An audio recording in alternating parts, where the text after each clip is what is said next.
खुलुमबाय बड' लेटेस्ट आपडेटआव बयखौबो बरायबाय। रादाबखौ फरायदों आं प्रमद खाख्लारिया। गिबि रादाबाव दङ जागिरदआव गिख्रंथाव बुथारनाय जाथाय। जागिरदनि 2 नं बङालि बारियाव हरनि समाव मोनसे गिख्रंथाव बुथारनाय जाथाया जालाङो।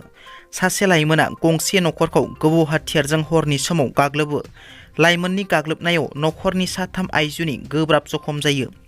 गाग्लोबग्रा लाइमोनखौ निजम आली होनना सिनायथिनाय जादों। निजम आलीया गिबियाव मुजामिल हकजों बाथ्रा दान्थेलायनाय जायो। बिनि उनाव निजम आलीया मुजामिल हकनि नखरनि आइजोफोरखौ गोबौ हाथियारजों गाग्लोबो। गाग्लोबनाय जखम जानाय 3 आइजोफोरखौ जागिरदनि महात्मा गान्धी आदर्श देहा फाहामसालियाव थिसननाय जायो। जायगानि सुबुंफोरा निजम आलीखौ सिखाव आरो दाखाथिनि दाय होयो। चिरां जिल्लानि दाब दाब जायगायाव फालांगिफोरनि रां लुथिनायजों लोब्बा थानाय सन्देहआव सासे सुबुंखौ पुलिस बिफाना खाबाय होनना खौरां मोननाय जादों। हमजानाय सुबुंखौ चिरां जिल्ला आमगुरि थानानि सिङाव थानाय इन्द्रपुर गामिनि दमरसिं बसुमतारी होनना मिथिनो मोननाय जादों।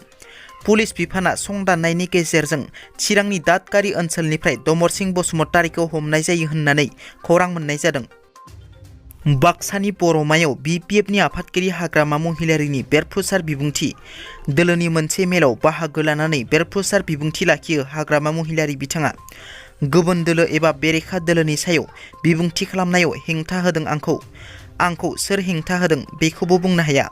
आरो फैगौ अक्ट'बर दानाव BPFआ फैगौ लकसभा बिसायख'थिनि बिजाथि फोसावगोन। क'क्राझार आरो उदालगुरियाव BPFआ हारसिङैनो बिजाथि गसंहोगोन।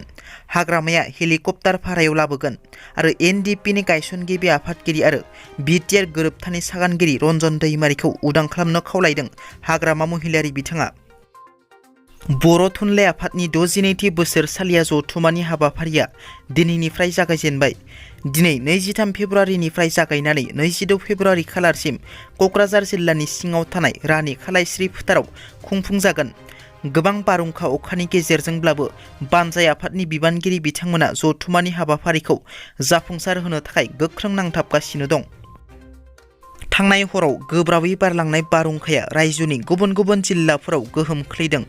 रायजोनि गुबुन गुबुन जिल्लायाव गोबां न' बांफोरा सिलिंखार जानायखौ नुनो मोन्दों। बेबादिनो उदालगुरि जिल्लायावबो बे बारहुंखाया गोख्रों गोहोम खोख्लैदों। गोबां न' बां बिफां लाइफांफोरखौ खहा खालामलाङो बे बारहुंखाया। मख'नो गोनांदि क'क्राझार जिल्लानि पाटगाव रानि खालायस्रि फोथाराव खुंनाय बर' थुनलाइ आफादनि 62थि बोसोरसालिया जथुमानि सायनासालिफोरखौबो बे बारनाय बारहुंखाया खहा खालामलाङो। आलफा उदखारि हान्जानि सासे केडारआ डिब्रुगड़ पुलिसनो गावखौ गथायदों। गावखौ गथायनाय आलफा उदखारि हान्जानि केडारखौ बिक्रमजित चेटिया उरुफे बिक्रम गगৈ उरुफे रन्जित असम होनना सिनायथिनाय जादों। मिथिनो मोननाय बादिब्ला रन्जित असमआ म्यानमारनि आलफा केम्पनिफ्राय खारखोमानायनि उनाव डिब्रुगड़ पुलिसनो गावखौ गथायो। रन्जित असमखौ साबुआ पुलिस थानानि मोनसे हान्जाया तिनसुकिया जिल्लानि आसाम अरुणाचल सिमानिफ्राय लाबोयो। मख'नो गोनांदि रन्जित असमआ थांनाय 2019 मायथाइयाव आलफायाव जयेन जादोंमोन। दिनैनि रादाबा एसेनोसै। नोंथांमोना जुदि आंनि रादाबखौ खोनासंनानै मोजां मोनदोंब्ला अन्नानै लाइक, शेयार आरो साबस्क्राइब खालामनो दाबाव। गोजोन्थों।